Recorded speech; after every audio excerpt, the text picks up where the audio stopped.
L'autel sert à la purification. Est-ce que tu sais que même les occultistes se purifient? Est-ce que tu sais ça? L'histoire là de Dubaï, est-ce que tu te souviens? Les Quinois oublient vite. Tu te souviens de ça? Porte à porte, porte à porte. En réalité, c'est quoi? C'est un homme qui est chargé, même dans l'occultisme, celui qui est chargé, à un moment doit se décharger. Ils sont là, ils font beaucoup de choses, beaucoup de mal. Ils sont derrière des guerres, derrière beaucoup de choses. À un moment, ils sont chargés, ils doivent se décharger. Et quand ils viennent, ils prennent ces filles-là. En fait, les bouches de ces filles-là deviennent des hôtels comme ça. Tu vois une bouche, mais c'est un hôtel comme ça. Tu vois là. Et il se décharge, il enlève son fardeau, parce qu'il faut un autel pour qu'il enlève. La même chose, nous avons été purifiés sur un autel. L'autel qu'on appelle la croix à Golgotha.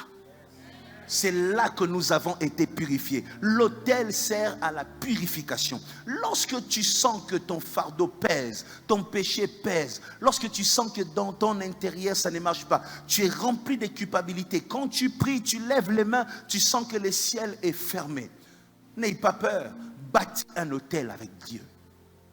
Construis ton autel et tu verras que petit à petit, l'autel va absorber cette culpabilité.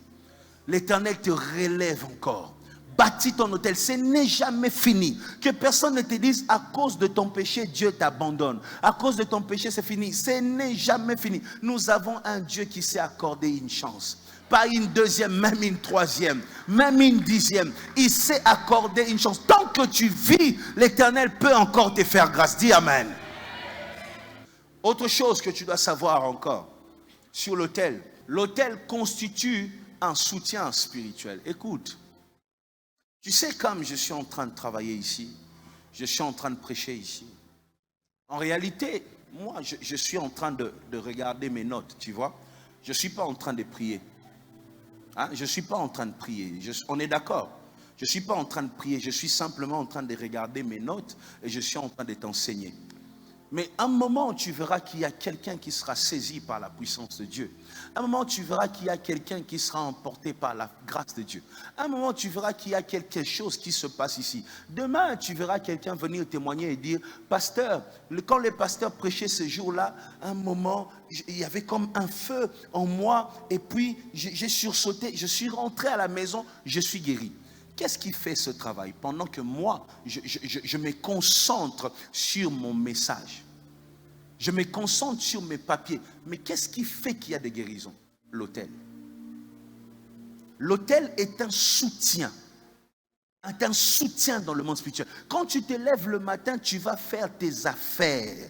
Tu vas chercher la vie. Tu dois veiller sur une chose. Il faut qu'il y ait un autel qui travaille en ta faveur. S'il n'y a pas d'autel qui travaille en ta faveur, tu seras faible au milieu de loups. L'Éternel dit, je vous envoie comme des brebis au milieu de loups. C'est-à-dire, nous sommes au milieu des gens qui veulent nous dévorer, qui veulent arracher nos contrats, arracher nos mariages, détruire nos églises. Maintenant, si tu es faible, tu vois, la force de la brebis, c'est quoi? C'est son berger. Tu comprends ça? La Bible dit, je vous ai envoyé comme des brebis au milieu de loups. La Bible ne dit pas pour être faible. La Bible ne dit pas pour être dévoré. La Bible dit, je vous ai envoyé. Est-ce que tu entends? Envoyer, c'est-à-dire une mission. Nous avons reçu une mission. Mais seulement, le lieu de notre mission est occupé par des loups. Comme on ne peut pas changer de lieu, on va fonctionner là. On va opérer là. On va monter là. On va réussir là. On va faire des choses là. On va marquer notre histoire là. Donc, c'est-à-dire, l'Éternel ne nous envoie pas pour que nous ayons peur. L'Éternel ne nous a pas envoyés comme une bouffe. On n'est pas leur bouffe. Est-ce que tu me comprends?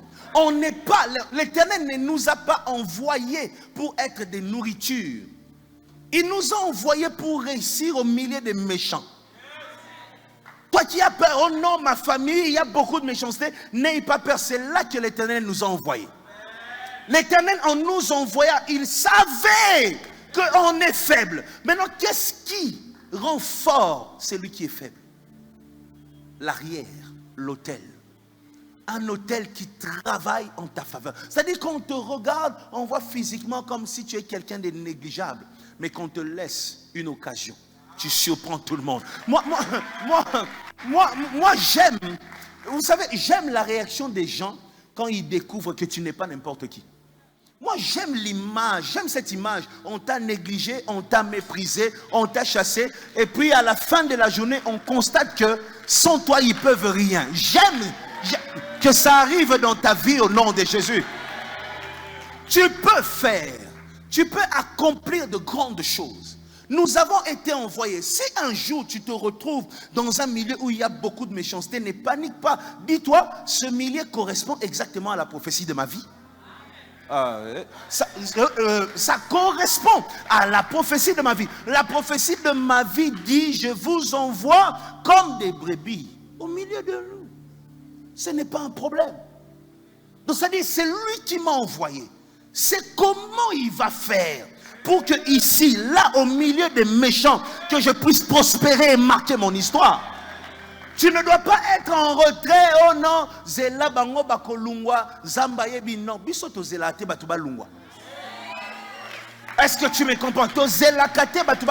Là, au milieu de la méchanceté, on va prospérer, on va réussir, et les loups vont partir, ils vont nous laisser là, sur les montagnes que l'Éternel nous a données. Pour réussir ça, il te faut un hôtel.